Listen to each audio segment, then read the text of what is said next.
Te agradecemos la oportunidad que tú nos has dado de estar en tu presencia, de alabarte y de bendecirte, de darte gracias por todas las maravillas que tú has hecho y estás haciendo con nosotros, por todas las bendiciones. Gracias, Señor, por tu palabra. Te pedimos una unción especial para que tu palabra sea expresada con unción, pero también sea expresada con autoridad, con el poder de dirección que tú das. En el nombre de Jesús te pedimos, Señor, que haya fruto abundante, en el nombre de Jesús. Amén. Puede tomar asiento, pero si toma asiento aquí adelante y en medio, será mucho mejor.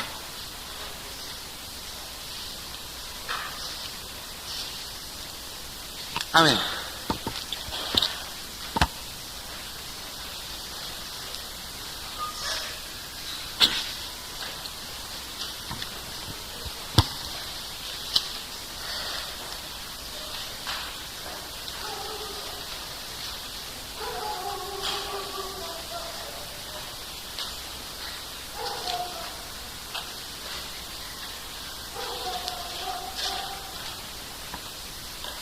Amén. Quiero pedirles, por favor, que me digan dónde nos quedamos el domingo pasado. ¿Cuál fue el último punto que nosotros vimos de nuestra clase?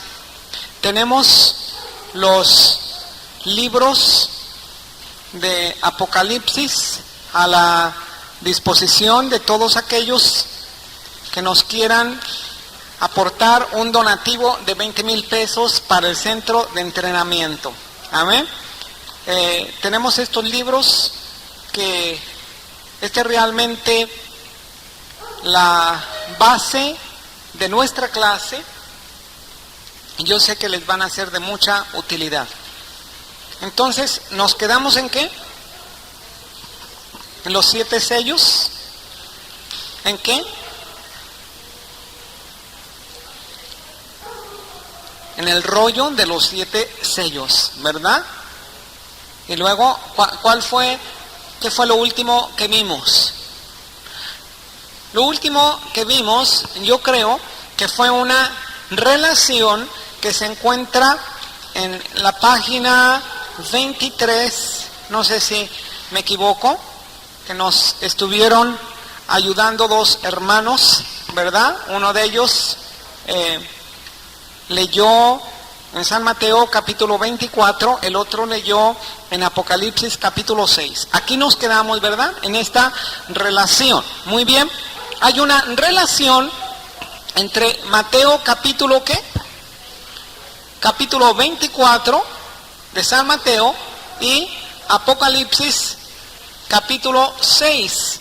En Mateo capítulo 24 el Señor Jesucristo nos está dando las señales de los últimos días. Recuerde que sus discípulos preguntaron al Señor: Señor, ¿cuándo serán todas estas cosas? ¿Y qué señal habrá de tu venida y del fin del siglo? Y entonces el Señor Jesucristo comenzó a decirles, esto fue antes de que Él fuera crucificado, ¿verdad? Antes. Es decir, el Señor Jesucristo ya conocía desde antes de ir a la cruz, Él ya conoce todo el plan. Pues Él mismo es Dios. Amén. Y Él lleno, ¿verdad? Teniendo el Espíritu Santo, que también es Dios. Padre, Hijo, Espíritu Santo son uno, es el mismo Dios. Hay 3 manifestaciones de Dios en la palabra de Dios. Es el Padre, es el Hijo y es el Espíritu Santo. Entonces, Jesús antes de ir a la cruz, Él ya conocía todo el plan, todo lo que iba a pasar en los últimos tiempos, y por eso hay tanta semejanza entre lo que dijo en Mateo capítulo 24 y lo que dice Apocalipsis capítulo 6 del libro, ¿de cuántos sellos? De los 7 sellos. En el primer sello, ¿verdad? Se abrió el primer sello y alguien se acuerda qué había en este primer sello. Vamos a hacer un pequeño recordatorio. Vimos en el trono de Dios que se le dio un libro al Cordero de Dios, que es el Señor Jesucristo, el cual es el único digno de abrir el libro de los 7 sellos, ¿verdad? El Señor Jesucristo abrió ese libro de los 7 sellos que habla de la revelación de los tiempos finales, y Él comenzó a abrir sello por sello por sello, ¿verdad? Cuando Él tomó el libro, dice la Escritura que todos en el cielo comenzaron a alabar al Señor, a Dios y al Cordero, ¿verdad?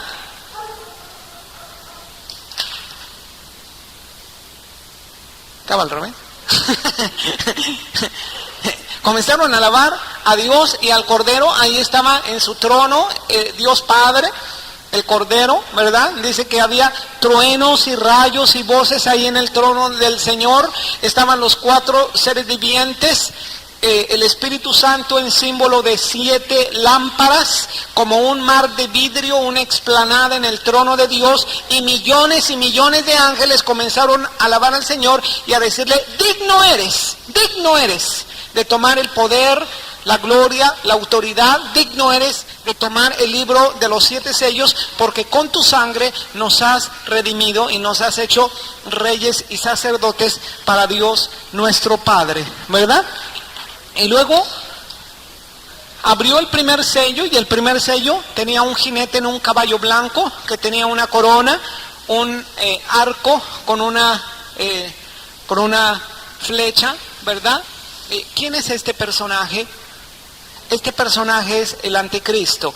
Estamos hablando de lo que va a suceder al principio de la gran tribulación, inmediatamente después de lo que consideramos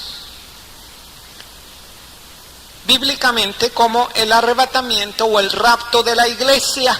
La iglesia es arrebatada e inmediatamente después comienza la última semana de años que había profetizado el profeta Daniel. Recuerde que el profeta Daniel hizo una profecía que abarcaba desde que se daba el edicto para ir a reconstruir Jerusalén cuando estaban cautivos en Babilonia, hasta la crucifixión del Señor Jesucristo.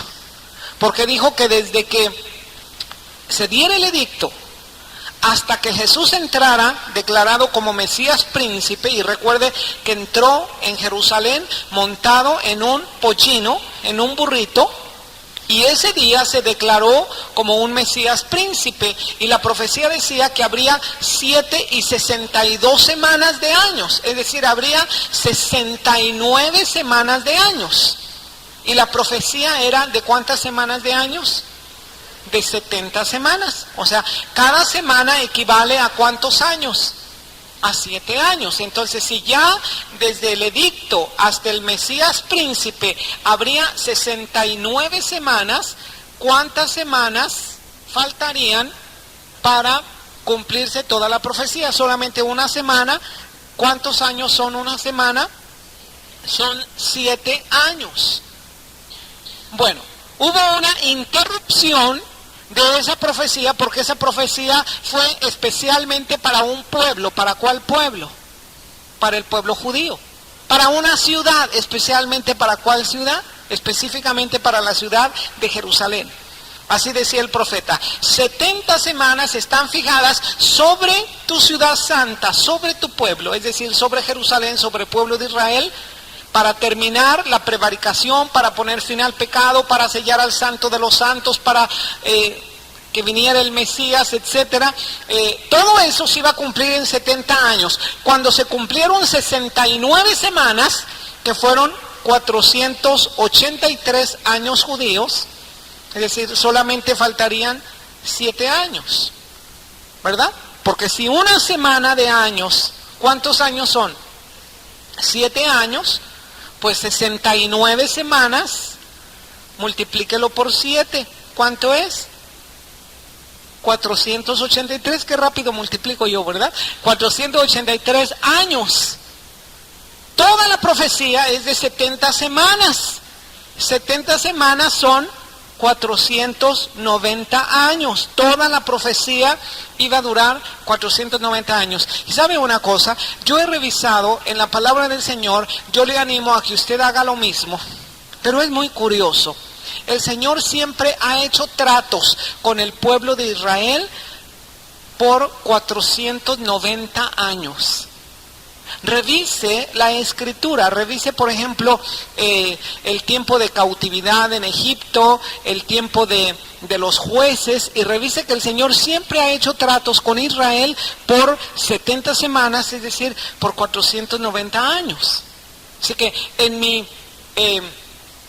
mi opinión, yo creo que si se cumplió en el pasado de una manera, la regla es que en el futuro se va a cumplir de la misma manera. En otras palabras, mire, si en el pasado 69 semanas de años fueron 483 años, y esos 483 años se cumplieron exactamente cuando Cristo entró como Mesías a Jerusalén.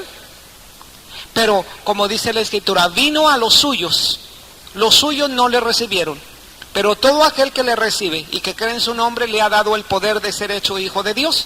Así que esa profecía quedó incompleta, o se abrió un paréntesis. ¿Por qué? Porque esa profecía es especialmente para el pueblo judío. Gracias a que se abrió este paréntesis, la salvación vino al pueblo gentil. Es lo que dice San Pablo. Si nosotros los gentiles somos salvos, es gracias a que el pueblo de Israel se endureció por un tiempo, pero al final de los tiempos el Señor va a continuar el plan para todo el pueblo de Israel. ¿Me estoy explicando?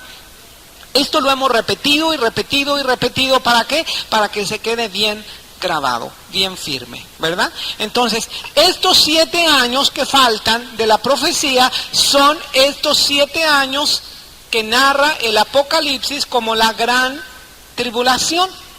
La gran tribulación son estos 7 años que faltan de trato de Dios con el pueblo de Israel. Es decir, en el arrebatamiento se va la iglesia del Señor Jesucristo, que prácticamente la mayoría de la iglesia del Señor Jesucristo ha sido, hasta este momento, una iglesia gentil. Claro, los primeros años de la iglesia cristiana, los primeros cristianos fueron judíos, ¿verdad? Los primeros que aceptaron a Jesús como Mesías en Pentecostés y ellos fueron judíos. Pero los judíos se fueron cerrando a esta promesa del Mesías, o a aceptar que Jesús era el Mesías, hasta que se cerraron por completo, y Pablo definió y dijo, ok, nunca más yo voy a predicar a ustedes los judíos.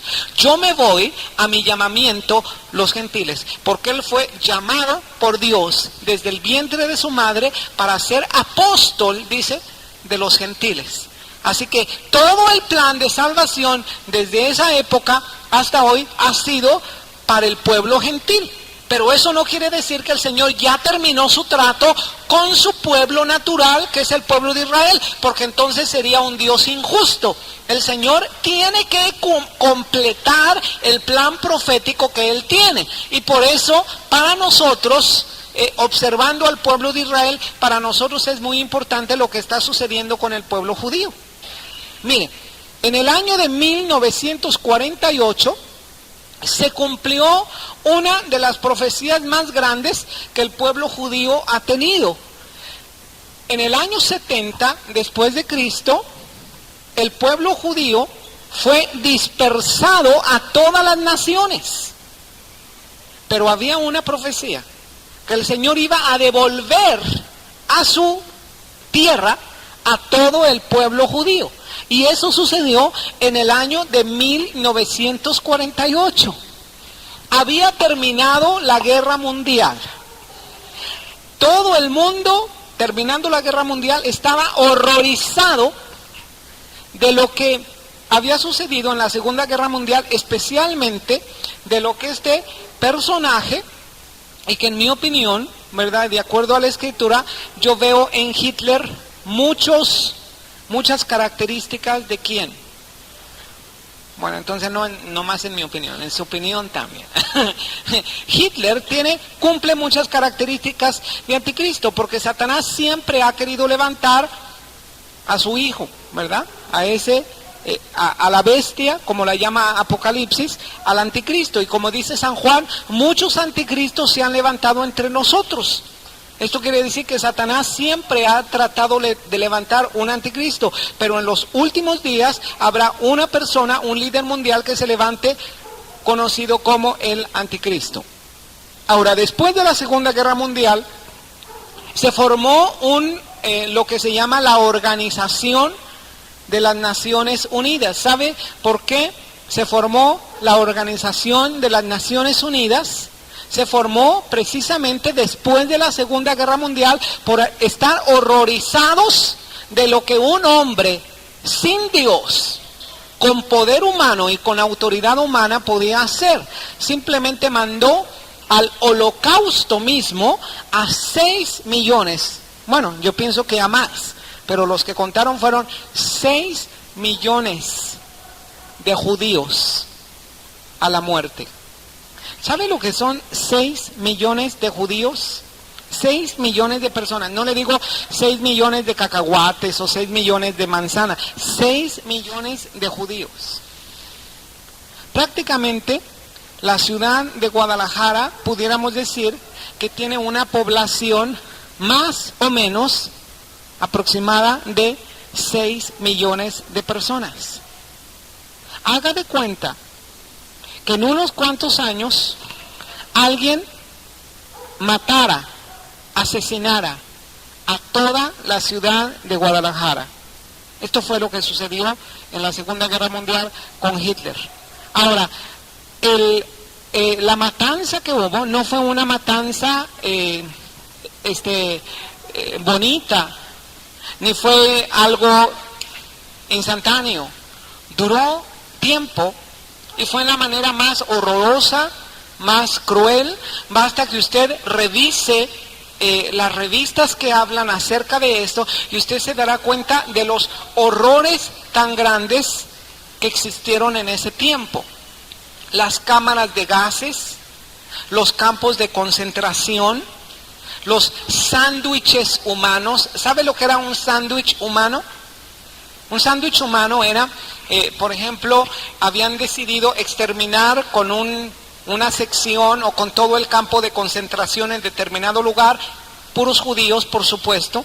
Entonces los trasladaban, ¿verdad?, en camiones, camionadas, los trasladaban al lugar donde iban a hacer el sándwich humano. Claro que los trasladaban con engaños, que los iban a desinfectar o los iban a cambiar de campo o lo que sea, ¿verdad? Pero al llegar a ese lugar donde iban a hacer su sándwich humano, a toda la gente, primeramente les quitaban la ropa. Esto fue vergonzoso. Usted puede ver fotografías de esa época, ¿verdad? Es completamente inhumano, vergonzoso. Hombres, mujeres marcados, ¿verdad?, desnudos.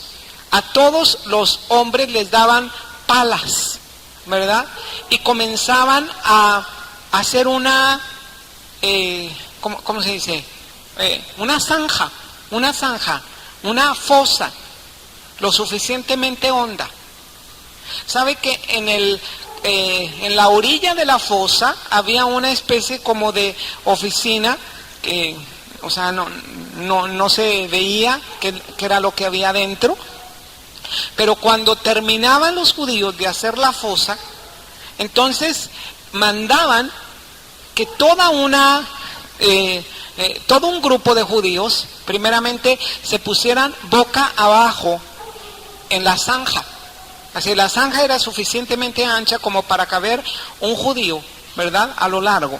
Entonces, toda una hilera, ¿verdad?, de personas, una tras otra, ¿verdad?, era una hilera larga de judíos al fondo de la zanja.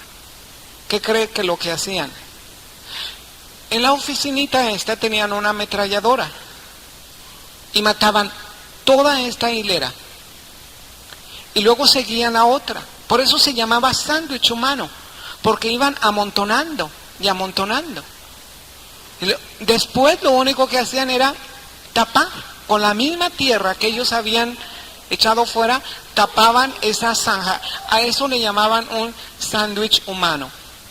¿Y qué no decir acerca de experimentos? Acerca de, quitaban los ojos y cambiaban otros ojos, experimentaban de todo tipo hasta dónde podían sufrir las personas, hasta dónde podía aguantar una persona sin comer nada, hasta dónde podía aguantar una persona sin tomar agua, todo lo aprovechaban, los cabellos, la ropa, todo, los dientes, todo lo aprovechaban. Esto fue un horror, de verdad, esto fue horror. Fue prácticamente un holocausto. ¿Sabe que horrorizados se formaron las Naciones Unidas? Y tuvieron gracia para con una nación. Y no sabían que estaban cumpliendo una de las profecías más grandes en la Biblia. Y en 1948... se les consideró y se les declaró nuevamente como una nación y se les dio la tierra que anteriormente tenían, que fue Jerusalén. Pero ellos solamente ocuparon una parte de Jerusalén porque la parte antigua todavía la tenían los llamados palestinos, los árabes. Y en la guerra de 6 días, que fue en 1967, oye, te estoy hablando de unas pocas décadas, unas cuantas décadas. ¿Cuántas décadas han pasado de 1967? No han pasado ni siquiera, ¿cuántas décadas? 2.5. No han pasado ni 3 décadas.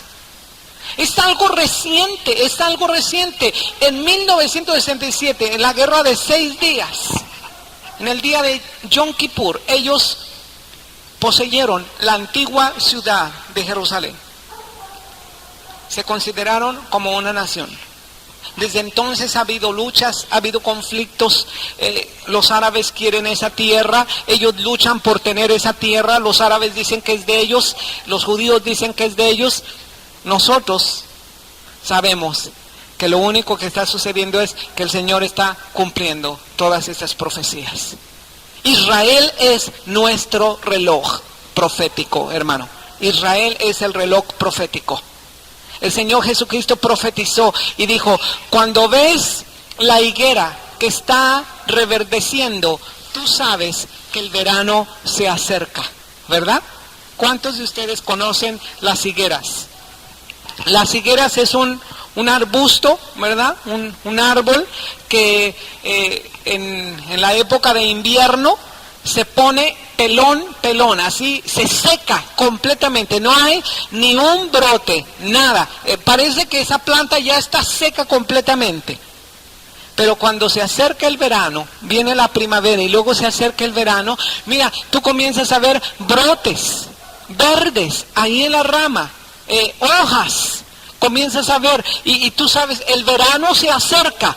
La higuera te está anunciando que el verano se acerca. Y sabes que la palabra del Señor habla a Israel como una higuera.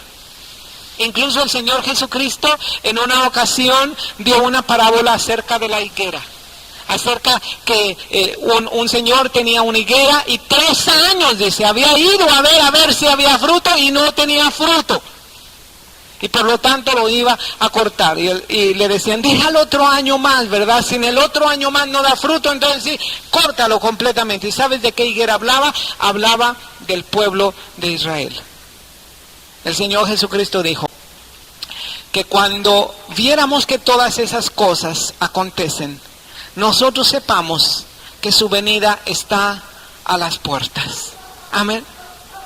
Yo sé, como cristiano, como pastor, que nuestro objetivo aquí en la tierra, nuestro trabajo aquí en la tierra, no es sentarnos y esperar la segunda venida del Señor Jesucristo.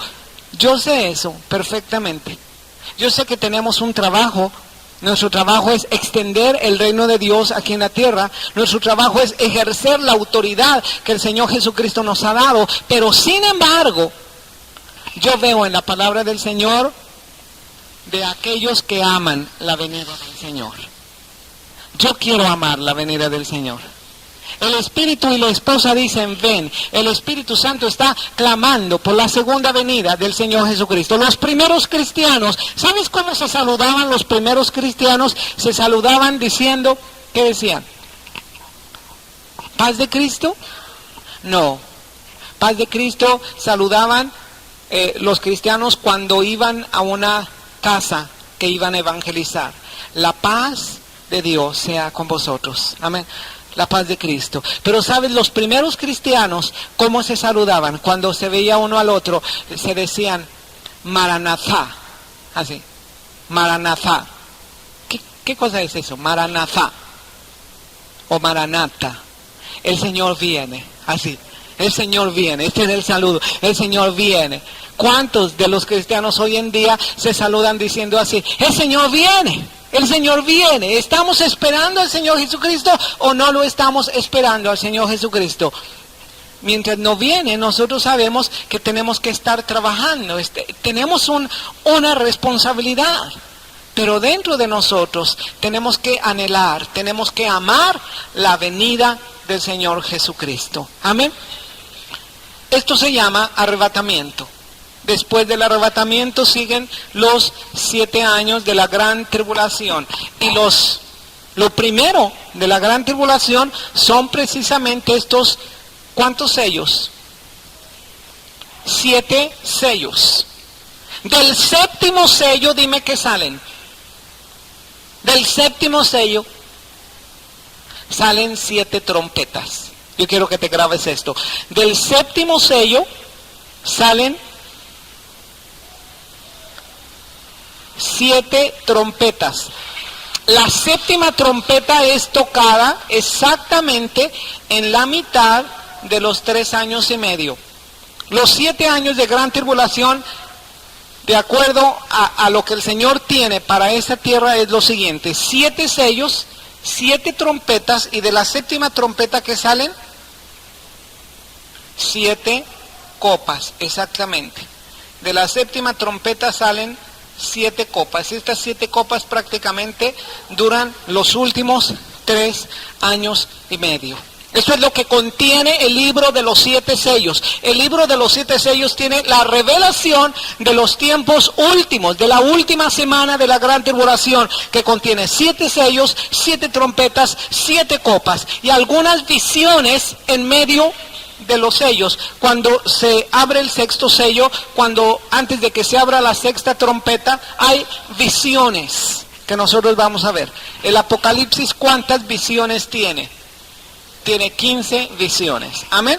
Bueno, vamos a seguir adelante. Este fue el primer sello, el segundo sello, ¿qué era? Era la guerra, un jinete en un caballo rojo, la guerra, ¿verdad? El tercer sello, ¿qué era? ¿Qué era el tercer sello?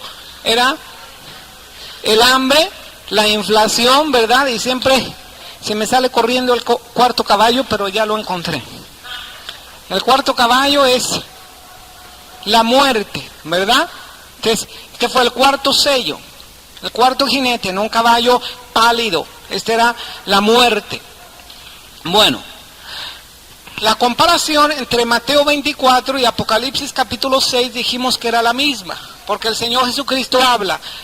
Habrá, dice, falsos cristos y falsos profetas. Habrá guerras, rumores de guerras, pestes, hambres, terremotos en diferentes lugares. Esto es exactamente lo mismo que todos los sellos. Amén. Ahora vamos a ver la tercera y cuarta visión. Por favor, tercera y cuarta visión, abren su Biblia en Apocalipsis capítulo 7. Apocalipsis capítulo 7. En este capítulo hay 2 visiones. Una visión se llama los 144,000 testigos de Jehová. Perdón. Se llama los 144,000 judíos. Amén. No son testigos de Jehová. Son 144,000 judíos.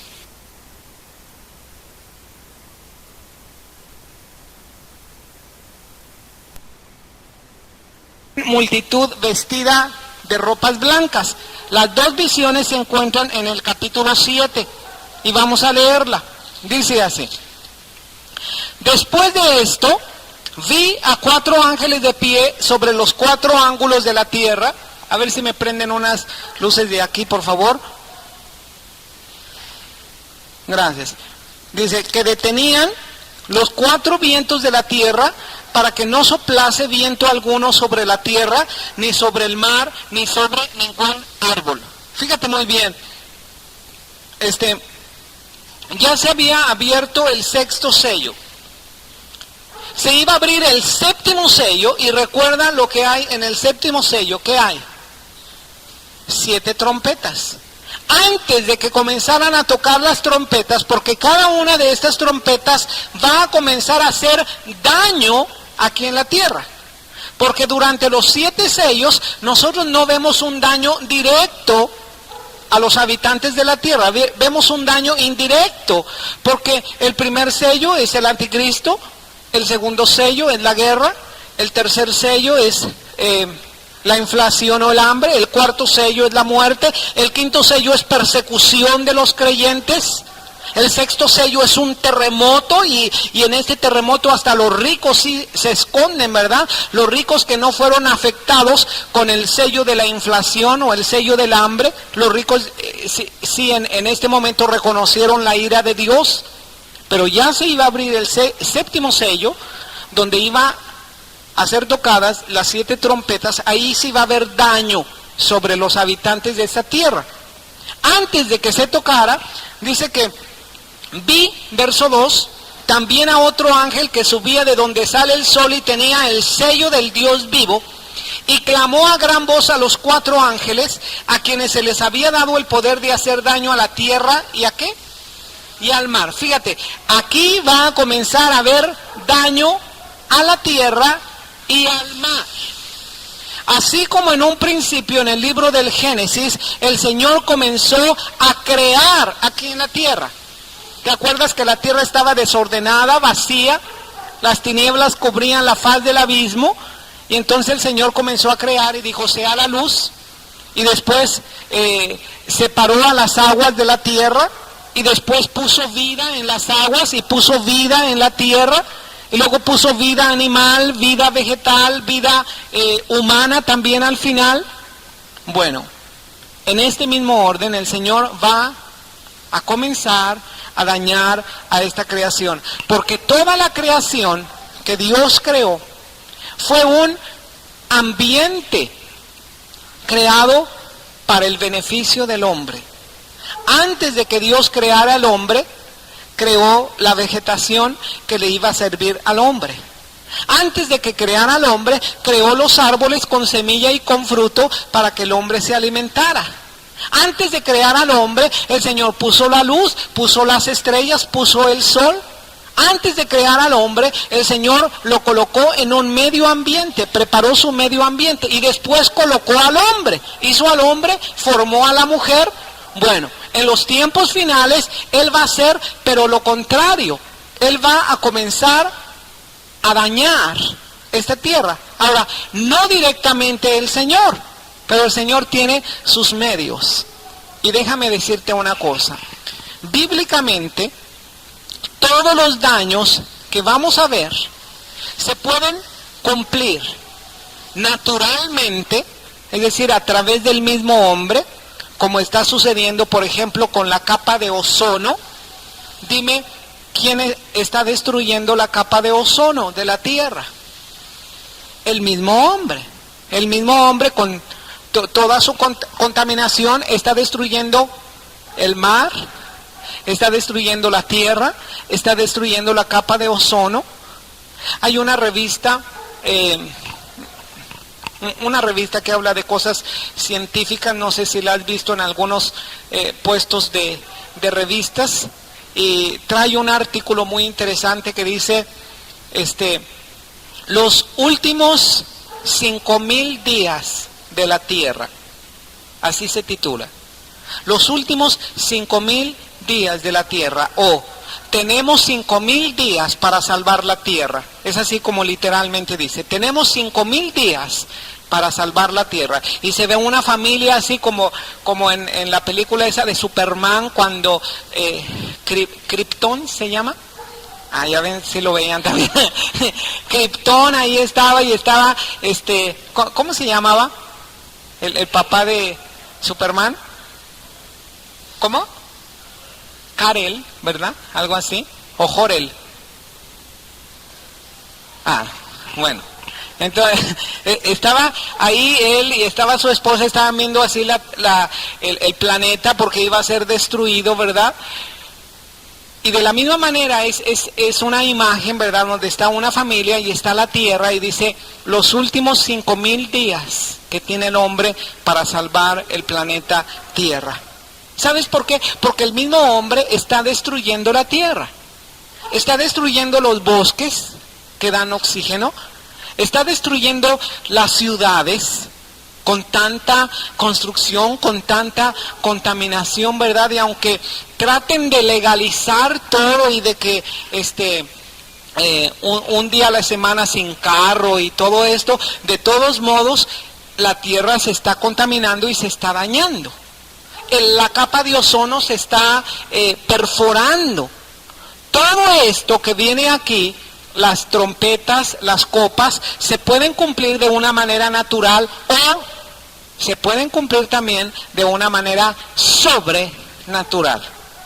En mi opinión, yo creo que se van a cumplir de una manera sobrenatural, aunque también el hombre va a contribuir a dejar listo todo para que en el momento determinado se cumpla en una manera sobrenatural. Porque todo esto que va a ocurrir en la gran tribulación en el futuro, en el tiempo del pasado ya ocurrieron hechos semejantes. Por ejemplo, cuando Israel estaba cautivo en Egipto, acuérdate de todas las plagas que Dios envió a Egipto. Acuérdate de las úlceras, acuérdate de que se convirtió las aguas en sangre, acuérdate de los granizos, acuérdate de todas esas plagas, van a ser semejantes en los últimos días. Antes de que se comiencen a lanzar todas esas plagas a la tierra, el Señor tiene un plan con ciertas personas que van a servir en este tiempo para evangelizar. Porque mira, si ya fue arrebatada la iglesia, dime quién se va a dedicar a predicar el evangelio. ¿Satanás? ¿Ni para cuándo? Los ángeles, aunque se menciona en uno de los capítulos que los ángeles van a predicar el evangelio, de todos modos no va a haber ángeles. Ellos solamente van a anunciar los juicios que Dios va a enviar, pero se necesita personas para evangelizar personas, así como hoy en día, para que se evangelice el mundo, necesitamos gente que esté en el mundo, pero que no sea del mundo, que haya salido del mundo, amén. Te necesita a ti y me necesita a mí para compartir el evangelio. En este tiempo, dime, ¿a quién va a poner el Señor para compartir su palabra? ¿A quién? Número 1, en el capítulo 11, habla acerca de 2 testigos. 2 testigos que van a evangelizar. Esto lo vamos a ver hasta el capítulo 12. Ellos van a evangelizar los primeros 3 años y medio. Y cuando termine su testimonio, el anticristo los va a matar y los va a exhibir públicamente en la plaza de Jerusalén, y todo el mundo los va a observar y todo el mundo se va a enviar regalos, porque ellos van a estar contentos que los 2 testigos de Dios fueron muertos. Pero dime, ¿quién más, aparte de los 2 testigos, va a evangelizar? Aquí están los 144,000, ¿de qué nación? Judíos. ¿Por qué judíos? Porque precisamente esta es la oportunidad para el pueblo judío. Ahora, ¿solamente judíos se van a salvar aquí? No, porque la salvación es para todo aquel que crea. La primera visión es los 144,000 judíos que se disponen a evangelizar. La segunda visión que vemos en este capítulo, que se llama la gran multitud vestida de ropas blancas, son los que salen de la gran tribulación. Mira, hoy en día ser cristiano no es tan difícil. ¿O sí es difícil? Sí es difícil vivir la vida cristiana. Sí, esa dificultad sí. Pero ¿es difícil para nosotros tener servicios? No.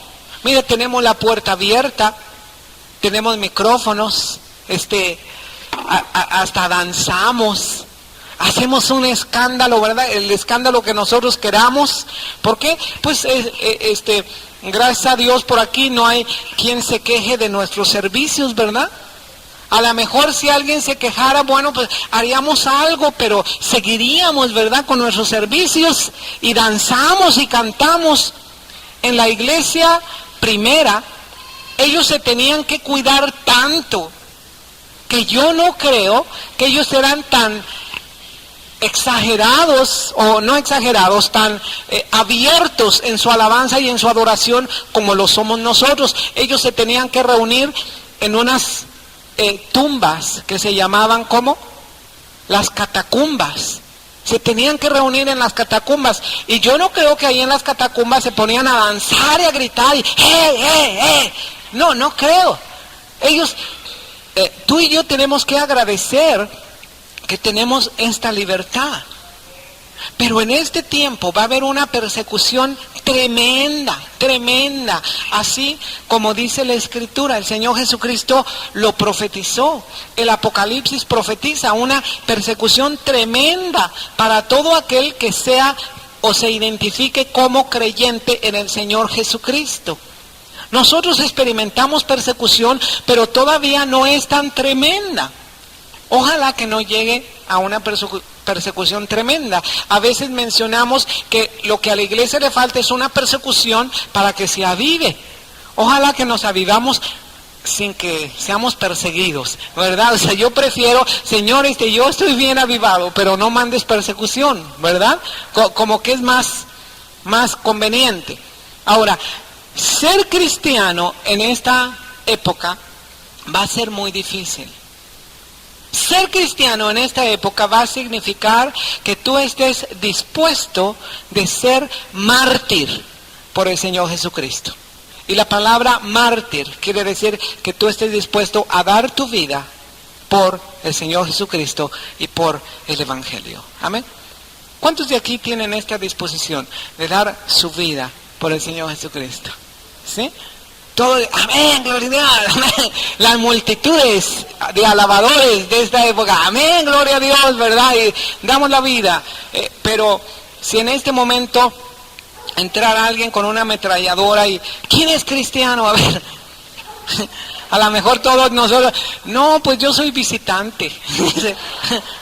A mí me trajeron, no, sí, yo vine a ver qué pasaba, pero como que no me gusta mucho, ¿verdad? En esta época va a ser muy difícil.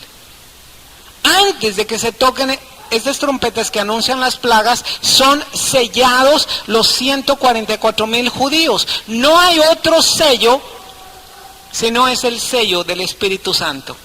Es el sello de Dios. Y Dios no tiene otro sello, sino es el Espíritu Santo. ¿Cuántos tenemos ese sello? ¿Cuántos tienen? Este sello es el Espíritu de Dios. Amén. Dice así. Diciendo, verso 3, no hagas daño a la tierra, ni al mar, ni a los árboles, hasta que hayamos sellado en sus frentes a los siervos de nuestro Dios. Sellar en las frentes quiere decir, o sea, no esperen que el Señor va a poner un sello aquí, ¿verdad? No, está hablando de algo espiritual. Tú estás sellado en tu frente. ¿Por qué? Porque tú y yo estamos comprometidos a amar al Señor con todo el corazón, con toda nuestra mente, con todas nuestras fuerzas y con todo nuestro ser. La mano derecha significa que tú haces toda la obra por aquel sistema, por aquella organización o por aquel grupo al que tú perteneces. Tu mente significa que completamente estás comprometido con tu mente al Señor. Por eso dice la Escritura que van a ser marcados en sus manos derechas o en sus frentes todos los seguidores del anticristo. Ahora, yo creo que los seguidores del anticristo sí van a recibir un sello natural. Porque si un hombre va a colocar un sello, no va a colocar un sello espiritual, va a colocar un sello natural. Ahora, que se vea o que no se vea con tus ojos, esto es una cosa, porque hay marcas que no se perciben, pero que sin embargo sí se ven a través de alguna luz, ¿verdad? Esto ya existe, esto es muy posible, y van a ser marcados en su mano derecha o en su frente, porque eso significa que están entregados a la obra y al pensamiento y toda su mente a un sistema.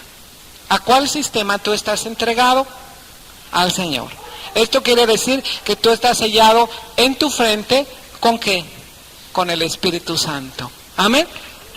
Dice así: oí el número de los sellados, 144,000 sellados de todas las tribus ¿de quién? De los hijos de Israel. Ahora, algunos piensan que ese número de 144,000 es simplemente un número simbólico. Yo estoy de acuerdo en una cosa. Estoy de acuerdo que en la Biblia los números tienen un simbolismo, y la semana pasada yo les estuve indicando el simbolismo, ¿verdad? Por ejemplo, el número 1, ¿a qué es? ¿A qué simboliza? A Dios, ¿verdad? Número 1. ¿Por qué? Porque Dios es uno. Y porque no hay nada sin uno. Y para que haya algo se necesita uno, se necesita Dios, ¿verdad? Ahora, el número 2, ¿a qué simboliza? A la división, exactamente. En el segundo día, en el primer día hizo el Señor la luz. Él es la luz, Dios es la luz, Él es el uno. En el segundo día dividió las aguas de arriba de las aguas de abajo, hubo una separación. El número 2 es separación. El número 3, ¿qué es? Es habla acerca de la Trinidad, habla acerca de la perfección divina o Trinidad. Padre, Hijo, ¿qué más? Espíritu Santo. Miren, yo no tengo ninguna objeción en lo personal de usar el término Trinidad, de verdad, aunque no existe esta palabra en la Biblia. ¿Sabes que en la Biblia no dice Trinidad? Nunca vas a encontrar en la Biblia la Santísima Trinidad. No vas a encontrar el término de la... ¿Verdad que no? ¿Dónde lo encuentras? Pues lo encuentras en un cuadro, ¿verdad? Donde está un viejito y un hombre con una cruz y una palomita. Y nos dijeron que era la Santísima Trinidad. ¿No vas a encontrar ese término de la Santísima Trinidad? La palabra Trinidad es un término teológico para explicar solamente que Dios es manifestado en el Padre, en el Hijo y en el Espíritu Santo. Amén. En el Padre, en el Hijo y en el Espíritu Santo. Esa es la Trinidad. O sea, para mí es la Trinidad. Los apostólicos no dicen Trinidad, los apostólicos dicen triunidad. Pues para mí es lo mismo, triunidad o Trinidad, ¿verdad? Para mí es lo mismo, pero como hay conflicto de conceptos, entonces los apostólicos nos dicen, ustedes son trinitarios, y ustedes son triunitarios. Y todos estamos de acuerdo que Dios es Dios. Hay un solo Dios. Y nosotros, porque creamos en el Padre, en el Hijo, en el Espíritu Santo, no estamos creyendo con un Dios con 3 cabezas, como dicen muchos grupos que nosotros tenemos un Dios con 3 cabezas. Nuestro Dios es un solo Dios, pero se manifiesta como Padre, como Hijo y como Espíritu Santo, y ahí está la manifestación en la palabra de Dios. Cuando Jesús fue bautizado, Jesús el Hijo, los cielos se abrieron, una paloma que simboliza el Espíritu Santo, y no que el Espíritu Santo es una paloma, como tampoco son 7 lámparas, ni 7 ojos, ni 7 cuernos. Eso está simbolizando el Espíritu Santo. El Espíritu Santo descendió sobre el Señor Jesucristo y se oyó una voz desde los cielos: este es mi Hijo amado, ¿verdad? Entonces, muchos dicen, no, es que era como ventriloquía, ¿verdad? Así que era el mismo Señor Jesucristo hablando. Yo no creo esto. Más bien no tienen una explicación humana. Y esto es lo que pasa. No tenemos una explicación humana de qué tan grande es nuestro Dios. Hay un pensamiento que dice así: lo más grande que tú puedas pensar que es Dios, Dios es más grande que eso que tú puedes pensar. Porque si tú pudieras pensar en algo más grande que Dios mismo, dejaría de ser Dios. Entonces, Dios es tan grande, que lo más grande que tú puedas pensar, el concepto más grande que tú puedas tener de Dios, Dios es aún mucho más grande. Amén. Bueno, entonces el número 4, ¿qué simboliza el número 4? Es el número creativo, ¿verdad? Hablando acerca de la tierra, ¿verdad? El norte, el sur, el este, el oeste, es el número creativo. El número 5, ¿qué es el número 5? Es el símbolo de la gracia divina. El número 6 es el número del hombre. El número 7 es el número de Dios, es la perfección, plenitud, ¿verdad? Bueno, así mismo, el número 12, ¿qué es el número 12? Es la perfección de gobierno. El 12 está hablando del gobierno. 12 apóstoles, 12 patriarcas. Y no porque el 12 sea un número simbólico, quiere decir que todas las veces que aparezca el número 12 va a ser simbólico. Porque dime a cuántos apóstoles escogió el Señor. A 12. Y no los menciona por nombre. Fulano, sutano, perengano, ¿verdad? Cada uno de ellos, Mateo, hijo de Alfeo y Tomás, y cada uno de ellos, 12 apóstoles. No nos dio ese número como para decir, no, es que escogió un grupo grande. Y ese grupo grande es perfección de gobierno, y por eso dice que es 12. No, fueron 12, ¿verdad? Los patriarcas, ¿cuántos fueron? Fueron 12. Ahora multiplica cuántos son 12 por 12. Uy, no te sabes las tablas. ¿Cuántos son 12 por 12? Desde la próxima semana me traes de memoria la tabla del 12. Bueno, 12 por 12 son 144. ¿Verdad? Ahora, esta es la perfección del gobierno. Está hablando de una perfección de gobierno. Es un número simbólico, sí. Está multiplicado por 1000. 1000 es un número de abundancia o de grandeza, de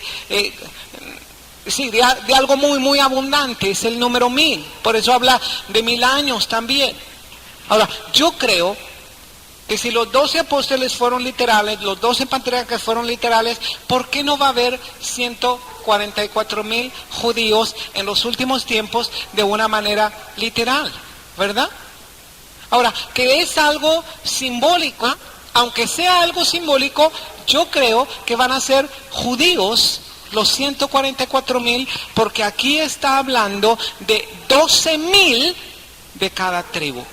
Exactamente como el Señor escogió 12 apóstoles, asimismo va a escoger en los últimos tiempos 12,000 de cada tribu de Israel. Y dice así, versículo 4, y el número de los sellados, 144,000 sellados de todas las tribus de los hijos de Israel. De la tribu de Judá, 12,000 sellados. De la tribu de Rubén, 12,000 sellados. De la tribu de Gad, 12,000 sellados. De la tribu de Aser, 12,000 sellados. De la tribu de Neftalí, 12,000 sellados. De la tribu de Manasés, 12,000 sellados. De la tribu de Simeón, 12,000 sellados. De la tribu de Leví, 12,000 sellados. De la tribu de Isaacar, 12,000 sellados. De la tribu de Zabulón, 12,000 sellados. De la tribu de José, 12,000 sellados. De la tribu de Benjamín, ¿qué? 12,000 sellados. Entonces 12,000 de cada una de las 12 tribus mencionadas nos hacen 144,000. ¿Qué van a hacer esos 144,000 en el tiempo de la gran tribulación? Van a evangelizar. ¿Cuántos de aquí son sellados? ¿Por qué razón fuiste sellado? Fuiste por el Espíritu Santo, pero ¿cuál fue la razón que fuiste sellado por el Espíritu Santo? Aceptaste a Cristo, eres de su pertenencia. ¿Y para qué recibiste el Espíritu Santo? ¿Mande? Somos parte del reino de Dios. Recibimos poder. Amén. Entonces, somos parte del reino de Dios. Somos uno. Recibimos la adopción del Señor. Somos pertenencia del Señor. Y también, como el hermano estaba diciendo, recibimos poder. ¿Para qué? Para ser testigos. Este es el poder que los 144,000 van a recibir para ser testigos en Jerusalén, en toda Judea, en Samaria y hasta lo último de la tierra. ¿Cuál es el resultado final? Ellos comienzan en el principio de la gran tribulación, cuando se van a tocar las trompetas. Ahí son sellados los 144,000, ¿verdad? Muy posiblemente estos 144,000 fueron convertidos gracias a estos dos testigos que van a profetizar los 1260 días primeros o 3 años y medio primeros. ¿Me explico? Entonces, ¿cuál es el resultado de todo ese evangelismo? Vamos a ver la segunda parte del capítulo 7, comenzando en el verso 9. Después de esto miré, es decir, fue otra visión. Esta fue la cuarta visión. Después de esto miré, he aquí una gran multitud, la cual nadie podía contar, de todas naciones y tribus y pueblos y lenguas, que estaban delante del trono y en la presencia del Cordero, vestidos de ropas blancas, con palmas en las manos, y clamaban a gran voz diciendo, la salvación pertenece a nuestro Dios, que está sentado en el trono, y al Cordero. Esta es una visión doble, una visión primero de los 144,000 que van a comenzar a evangelizar, y al final del resultado del evangelismo de los 144,000. ¿Me explico? Dice así: todos los ángeles estaban en pie alrededor del trono y de los ancianos y de los 4 seres vivientes. Se postraron sobre sus rostros delante del trono y adoraron a Dios diciendo, amén. La bendición, la gloria y la sabiduría y la acción de gracias y la honra y el poder y la fortaleza sean a nuestro Dios por los siglos de los siglos. Amén. Entonces uno de los ancianos habló diciéndome, estos que están vestidos de ropas blancas, ¿quiénes son y de dónde han venido? Oye, ¿por qué crees que pregunta eso? Estos de ropas blancas, ¿quiénes son? ¿Y de dónde? Fíjate que esa expresión la vemos mucho en Daniel y la vemos mucho en Apocalipsis. Es decir, Daniel estaba mirando